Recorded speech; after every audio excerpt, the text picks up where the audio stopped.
What's up, people? I'm Shaggy, the Opinionated Hippie, continuing my deep dive into Bruce Springsteen's studio albums. Today, I'm going to talk about the three that he released in the 2010s, talk about those from my least favorite to favorite. Then I'm going to rank those among all the others I've done from the 70s on. Three albums. I enjoy each of these. I don't think any of them is bad. I don't think any of them are great. And I'm pretty sure when I drop that list at the end, none of them are in the top 10, though one of them might be close. I think each of these albums, there's a lot of Bruce is trying new things in this decade. We have a lot of Tom Morello on guitar. We have some string, really like heavy use of strings on one of the albums. We got some electronic drums. We got some Irish folk. We got some big production type sounds going on, not as effective as, say, like Born in the USA or Born to Run or Magic, but we do have some bigger ideas. It's an interesting decade. There are a number of songs on each of the albums where I think the production choices overwhelm and maybe undercut what I think is some pretty strong songwriting. I think the lyrics are pretty good. There's some great character-driven songs, some great love songs. A lot of things were like, I'm doing this, this is my life, but I'm really just missing you. You know, a lot of those sort of like, this is what it's about, but really it's about love that is lost. But it works, I think, every time. So it's a really interesting three albums.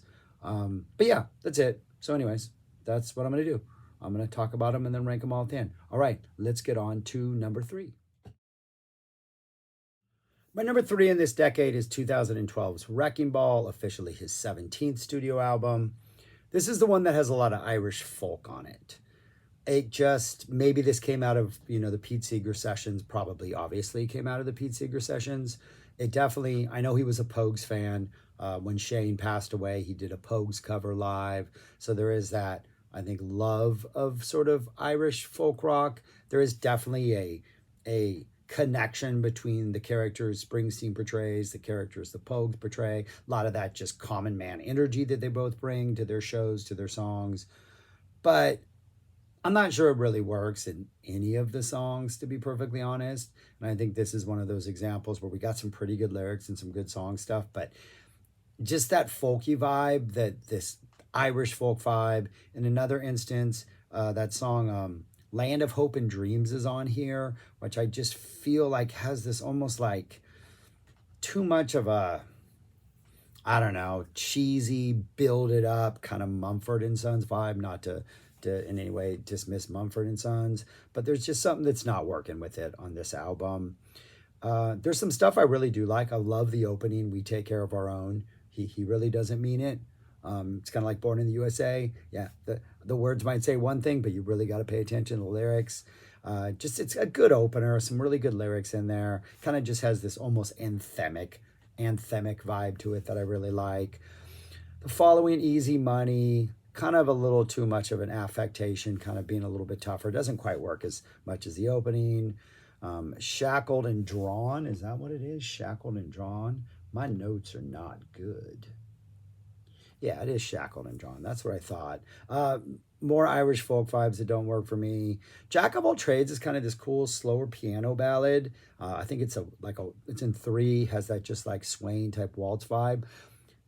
A Morello solo kind of gets dropped at the end, and I'm just like, yeah, I'm not sure that's needed. It's almost, on the next album I talk about, Morello's more sort of infused into the overall sound. Here it just seems like, hey, let's just throw this solo in there. Death to My Hometown, this big Irish folk vibe that I'm not down with, but I really like the lyrics. The Death to My Hometown doesn't come through bombs or through enemies, but through the sort of the robber barons and the capitalist destruction that comes afterwards, the greedy capitalists. I like that song. We get like a depressing pseudo ballad with This Depression. The title track, Wrecking Ball, has a really cool kind of, that also has this Mumford and Sons just kind of build energy, kind of strokey type vibe. That, I don't know, kind of works. Another one which is some really, really good lyrics that I think, I don't know, a more Devils and Dust type vibe might work. Like, let's just be that artist, because that was a really good late period incarnation of Springsteen. You Got It, Baby, You Got It, kind of that kind of rocky vibe. Rocky Ground is just a weird song. some weird electronic drums, some weird female vocals, um, some nice use of electronica. Makes you kind of wish maybe he had explored it way more and just done more interesting things, so that, you know, the more he explores it, maybe the more interesting chances he takes. But then we get some bars in the middle from this female MC that just don't fit. I don't even know who this is that drops these bars. I'm trying to find. I wish I knew. I should have looked it up.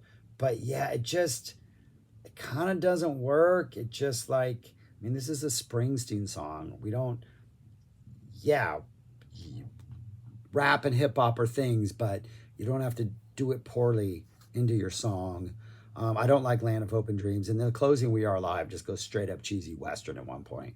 It's a weird song. It's a weird album. It's definitely got its moments. The lyrics, I think, are strong, but I think they're just maybe undercut by some of the production choices and the Irish folk embrace and all that stuff. But not a bad album. Enjoyable, listenable. My number 3 in this decade, Wrecking Ball. Michelle Moore does the rap in Rocky Ground. All right, give her credit. All right, not your fault. Bruce Springsteen should not have put you there. It just doesn't belong. All right, on to number 2. My number 2 in this decade is 2014's High Hopes, his 18th studio album. The problem with this is at times I think there's just way too much production going on, just kind of synth noises and guitar noises and drums and just like a lot of stuff happening that I don't think is needed. I think some of these lyrics are pretty fantastic and don't need like just this big radio sound. Again, like Born to Run, it worked. Born in the USA, it worked. Magic, it worked. It was like whoever was producing those, the production works, even though it's like radio friendly type production. Here it just sounds like too much. And I almost wish, as the next album would be, both in time and on this list, a simpler presentation of Bruce, because I think he's still doing some pretty good stuff lyrically, songwriting wise, making interesting characters and interesting choices, but just some of the production choices I'm not down with. And that's kind of literally my only, literally, I don't know why I said that, my only issue with this. High Hopes kind of starts off with this cross of like a not fade away Bo Diddley type groove. Then we get some horns drops and Morello comes in and does some stuff. And it's just like, I don't even know what the vibe is. It's just a lot of things are happening. Harry's Place has this total synth rock vibe with some husky Bruce vocals. The lyrics are kind of fun and engaging, but the vibe is just, I don't even know what this is. It sounds like a deep cut on Dire Straits' last album when they were kind of getting into more like weird synthy mid-tempo rock, and maybe this was a cut they chose not to put on an album. Just don't think it's a very good cut. Then we get American Skin, 41 Shots. This album is like outtakes, things that he'd been playing for a while that finally committed to an album, reimaginings of other songs, a couple covers. So very interesting collection of songs, which kind of makes it work on one hand, but on the other hand, yeah, it's weird. But American Skin, 41 Shots, written about Amadou Diallo, kind of sadly always relevant about things. Even he dropped it, I think, right after Trayvon Martin. So again, it's still just kind of sadly relevant here in the United States. Somebody getting shot for being black while holding a wallet while being black. It's a little overproduced, a really great song that kind of starts off moody and atmospheric and builds nicely. Production choices maybe undercut a little bit of the power, but I think it's still a pretty good song. Just like Firewood, has a very small town with some big horns. Some horns come in at the end, but a very small town type vibe. John Cougar Mellencamp. A lot going on in this song. Down in the Hole, kind of a moody acoustic vibe. Some big sounding drums come in, some processed vocals, a little bit of an I'm on Fire vibe for a while, but a little more upbeat than that.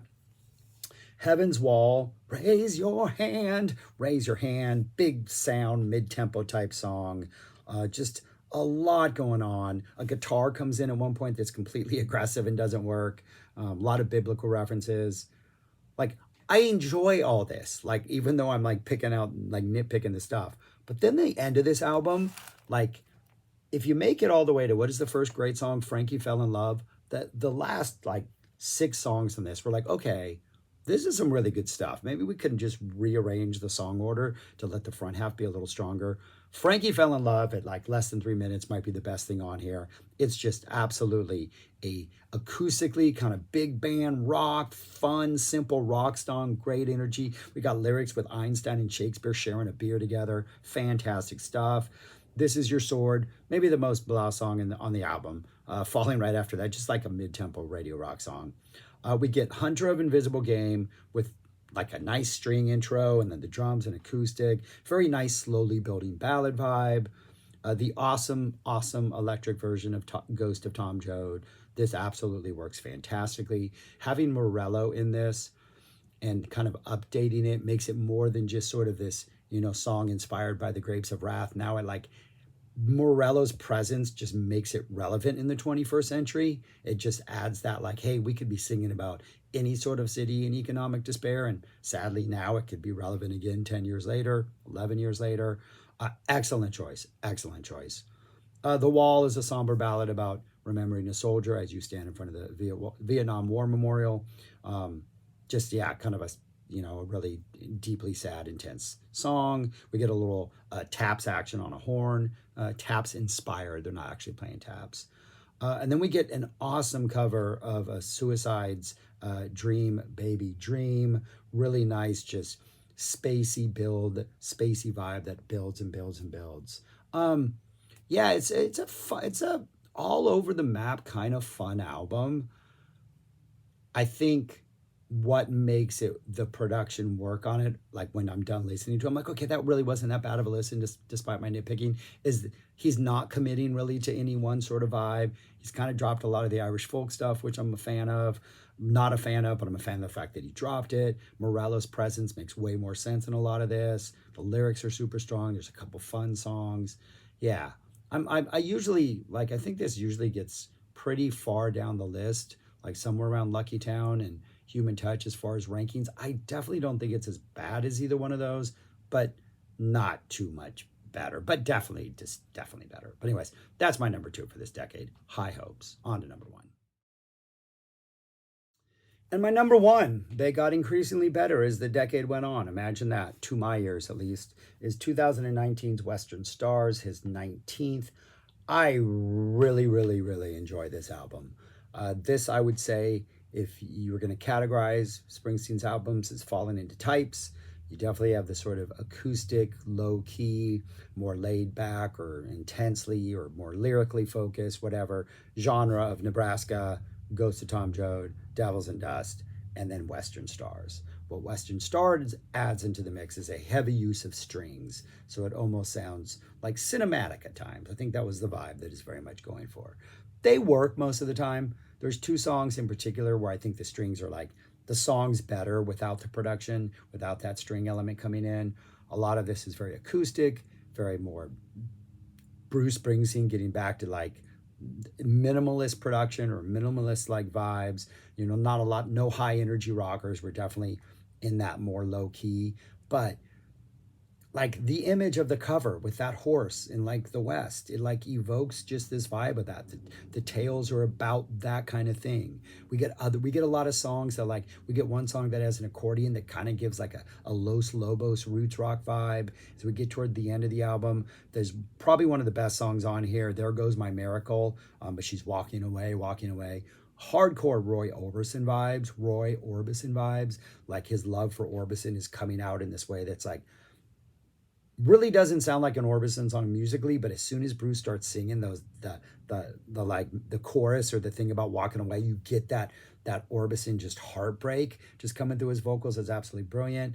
The song Hello Sunshine, it's not this celebratory song because like it's almost like you got a peak of sunshine, but you just wanted to stay because you need that positivity, and it has this almost like Gordon Lightfoot, just kind of like somber dourness, but at the same time you're hooked in melodically. It's a fun album, and I think it's the brightest of the acoustic albums. Just the energy is just feels a little more optimistic, even though there's still some pretty depressing lyrics, but it's a great album. Opening track Hitchhiking, yeah, great, just feels like a boss song. It's about being a hitchhiker. Second song, The Wayfarer, yeah, it's about somebody who wanders around. It's a wayfarer. It's a vagrant. It's a drifter. This is one of the songs I don't think the strings work. You don't need them on this. Tucson Train. He left his woman, went somewhere else, but guess what? She's coming back on the Tucson train. Everything might be getting a little better. This is like a very like almost traditional soft rock with strings, but like a slight country vibe.